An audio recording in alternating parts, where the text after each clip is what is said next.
Fatty liver, diabetes ও obesity থেকে মুক্তি পেতে যা যা করতে হবে। 14 থেকে 16 ঘন্টা আইএফ মানে ইন্টারমিটেন্ট ফাস্টিং প্রতিদিন করতে হবে, টানা 3 থেকে 6 মাস। রাত্রের খাবারটা যদি আপনি রাত 8টার মধ্যে খেয়ে সেরে ফেলেন, সকাল 8টার পর্যন্ত যদি আপনি কিছু না খান, সেটা 12 ঘন্টা পর্যন্ত ফাস্টিং বলা হচ্ছে। আর সকাল 10টায় খেলে 14 ঘন্টা হয়ে যাচ্ছে, আর 11টা হলে 15, আর 12টা হলে 16 ঘন্টা পর্যন্ত ফাস্টিং হয়ে গেল। আপ টু 12 ঘন্টা পর্যন্ত ফাস্টিং করলে আমাদের শরীরে ফ্যাট বার্ন তেমন একটা হয় না। আসল ফ্যাট বার্নিং শুরু হয় 12 ঘন্টা ফাস্টিং এর পর থেকে। 12 ঘন্টা ফাস্টিং এর পর আপনি এক্সট্রা যত ঘন্টা বেশি ফাস্টিং করতে পারবেন, তত বেশি ফ্যাট বার্ন স্পিডে হতে থাকবে। তাই 14 থেকে 16 ঘন্টা বলছি, এক্সট্রা 2 থেকে 4 ঘন্টা। কিন্তু 16 ঘন্টারও বেশি বারণ করছি, কারণ শুধুমাত্র ফ্যাট নয়, সাথে আমাদের মাংস পেশি মানে প্রোটিনগুলোও বার্ন হতে থাকে। তাই আপ টু ম্যাক্সিমাম 16 ঘন্টা পর্যন্ত যথেষ্ট প্রতিদিন। যদি না পারেন 14 ঘন্টাও যথেষ্ট। রাত্রের লাস্ট খাবারটা 8টায় সেরে ফেলে সকাল 10টায় খেলে 14 ঘন্টা ফাস্টিং হয়ে গেল। আর সকাল 10টায় যখন খাবারটা শুরু করবেন, সেটা কিছু ফল দিয়ে শুরু করুন। ফলের জুস নয় কিন্তু, সাথে কিছু ড্রাই ফ্রুট থাকতে পারে,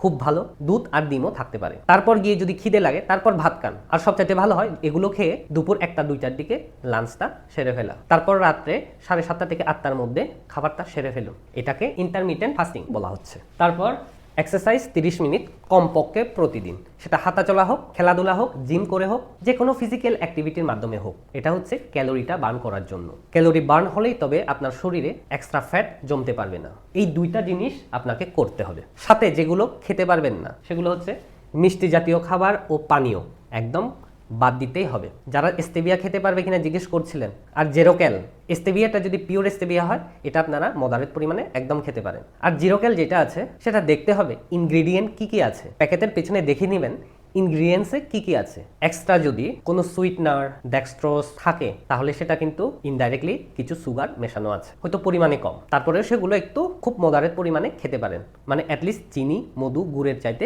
সেগুলো সেফ। তারপর শর্করা জাতীয় খাবার কম পরিমাণে, একদম বাদ দেওয়া যাবে না, খেতে হবে কিন্তু কম পরিমাণে। শর্করা বলতে ভাত, ময়দা জাতীয় ও আলু জাতীয় খাবার। এক বেলা খাবারে 50 থেকে 80 গ্রামের চাল, ম্যাক্সিমাম যদি আপনার খুব খিদে লাগে 100 গ্রাম চাল, এর চাইতে বেশি চাল খাওয়া উচিত নয়। পারলে 50 থেকে 80 গ্রামের মধ্যে সীমিত রাখাটা উত্তম। এখন হয়তো আপনি বলবেন, পেট কিভাবে ভরবে? পেট ভরাতে আপনি প্রোটিন জাতীয় খাবার বেশি পরিমাণে খান, শাকসবজি জাতীয় খাবার বেশি পরিমাণে খান। প্রোটিন জাতীয় খাবার বলতে ডিম, দুধ, মাছ, মাংস, ডাল, paneer, tofu, soybean, rajma, dry fruits, এগুলোতে প্রচুর পরিমাণে প্রোটিন থাকে। কিন্তু যাদের কিডনির রোগে ভুগছেন, তারা কিন্তু প্রতিদিন 40 থেকে 50 গ্রামের মতো প্রোটিন খেতে পারবেন, এর চাইতে বেশি নয়। তারপর ফল মিডিয়াম পরিমাণে, সেটা তো সকালে মিডিয়াম পরিমাণে এমনি খাওয়া হবে। তারপর মদ একদম বন্ধ, আর বন্ধ করতে না পারলে পরিমাণে ধীরে ধীরে কমিয়ে নিয়ে আসুন।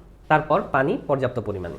ঘুম প্রতিদিন 7 থেকে 8 ঘন্টা সাউন্ড স্লিপ হওয়াটা খুব জরুরি। আর এটা যদি আপনি চালিয়ে নিয়ে যেতে পারেন সারা জীবন, তাহলে আপনি সহজে কোনো বড় রোগে আক্রান্ত হবেন না। আর যেসব রোগে ভুগছেন, ফ্যাটি লিভার, ডায়াবেটিস, কোলেস্ট্রল, এগুলো সব কমে আসবে। এমনকি আপনি 6 মাস থেকে 1 বছরের মধ্যে প্রায় পুরোপুরি সুস্থ হয়ে যাবেন।